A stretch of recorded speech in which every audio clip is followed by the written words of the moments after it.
Jacob, let's start with you. What did you love this past week from League of Legends competitive? I feel like Chad is going to call me a hypocrite, but nonetheless, I will say my love. My love is FlyQuest giving Mash another shot. Don't Mash Me is back. It's been a while though, and I think the reason I said I think chat will call me a hypocrite is because I was really harsh on Potluck, obviously, who got his shot on Immortals. But honestly, like I think there's different reasons for why FlyQuest is making this move versus and putting him back in over Turtle versus what was going on with Immortals. And I'm actually pretty happy with the fact that FlyQuest is doing this. I do have a little bit of information worth sharing relative to what is going on with their AD carry position. So they actually were one of the teams in the double lift race in the midseason. It was them, it was Golden Guardians, and it was TSM. And TSM obviously ultimately won that out. I mean, he wanted to go there no matter what sort of money was put down on the table. But yeah, I overall like.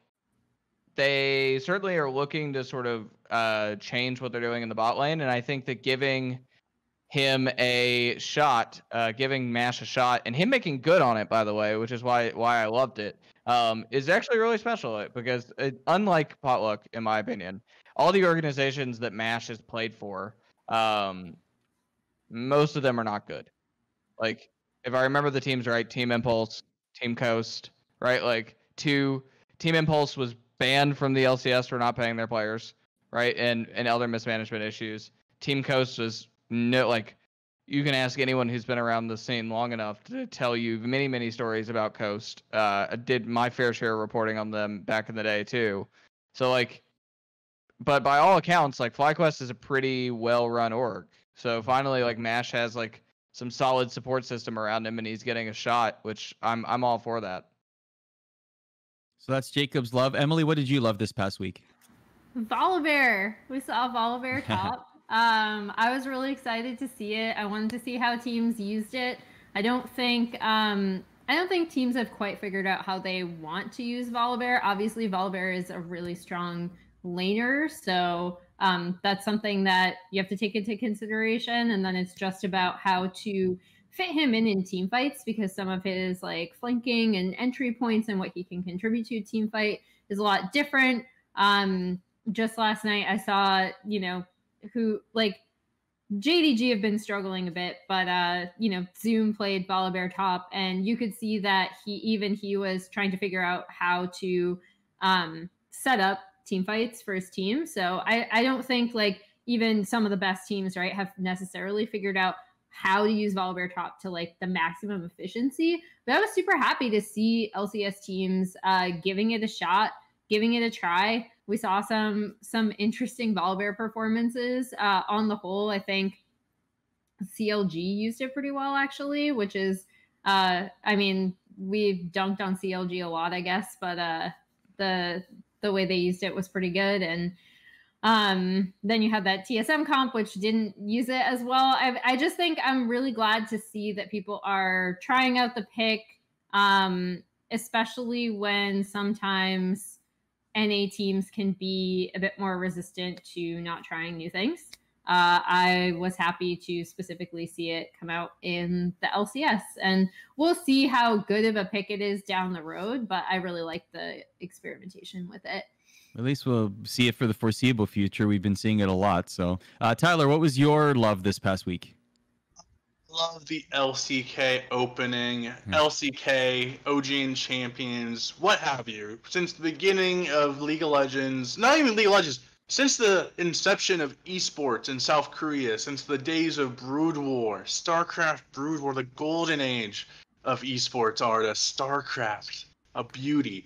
Back then, OGN Champions Korea has always had these amazing intros. The music, the legacy, it gets you excited to watch the games before the games even happen. It's how I got into esports in the first place. I had no clue what esports was, but I saw these Korean hype videos, these intros, and they got me wanting more. This video that LCK has put on is one of their very best, maybe of all time, when it comes to intro videos of this nature. They brilliantly thought, hey, we're in a global pandemic. We're probably not going to be able to get all these players together at one point doing, our usual video shoots where, they're, running around to music in the background. It's this grand, production. So they, they probably either within Riot Korea or they outsourced to another animation company.